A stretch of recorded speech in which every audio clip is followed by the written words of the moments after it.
ಮಂಗಳೂರು ಪುರಭವನದಲ್ಲಿ ಬ್ರಹ್ಮರಕ್ಕಸೆ.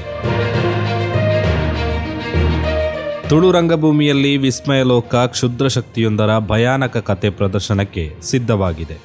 ತ್ರಿನೇತ್ರ ಕಲಾವಿದರು ಮಂಗಳೂರು ಸಂಜಿತ್ ಸಾಲ್ಯಾನ್ ನಿರ್ವಹಣೆಯಲ್ಲಿ ಭಾಸ್ಕರ್ ಕೋಟ್ಯಾನ್ ಸಸಿಹಿತ್ಲು ಸಾರಥ್ಯದಲ್ಲಿ ಶೈಲೇಶ್ ಸಸಿಹಿತ್ಲು ನಿರ್ಮಿಸಿರುವ ನರೇಶ್ ಕುಮಾರ್ ಸಸಿಹಿತ್ಲು ಕತೆ ಸಂಭಾಷಣೆ ಬರೆದಿರುವ LED ತಂತ್ರಜ್ಞಾನ ಮೂಲಕ ತುಳು ವಿಭಿನ್ನ ಹಾಗೂ ಬಹುನಿರೀಕ್ಷಿತ ನಾಟಕ ಬ್ರಹ್ಮರಕ್ಕಸೆ ಗ್ರ್ಯಾಂಡ್ ಪ್ರೀಮಿಯರ್ ಶೋ ಇಂದು ಮಂಗಳೂರು ಪುರಭವನದಲ್ಲಿ ರಾಜಕೀಯ, ಸಿನಿಮಾ, ಧಾರ್ಮಿಕ ಕ್ಷೇತ್ರದ ಘನ ಅತಿಥಿಗಳ ಉಪಸ್ಥಿತಿಯಲ್ಲಿ ಸಂಜೆ 5 ಗಂಟೆಗೆ ಪ್ರದರ್ಶನ ನಡೆಯಲಿದೆ. ತುಳು ರಂಗಭೂಮಿಯ ಇತಿಹಾಸದಲ್ಲೇ ಮೊತ್ತಮೊದಲ ಬಾರಿಗೆ ಕ್ಷುದ್ರ ಶಕ್ತಿಯೊಂದರ ಭಯಾನಕ ಕಥೆಯೊಂದು ಅದ್ದೂರಿ ರಂಗವಿನ್ಯಾಸದೊಂದಿಗೆ ಪ್ರದರ್ಶನಗೊಳ್ಳಲಿದೆ.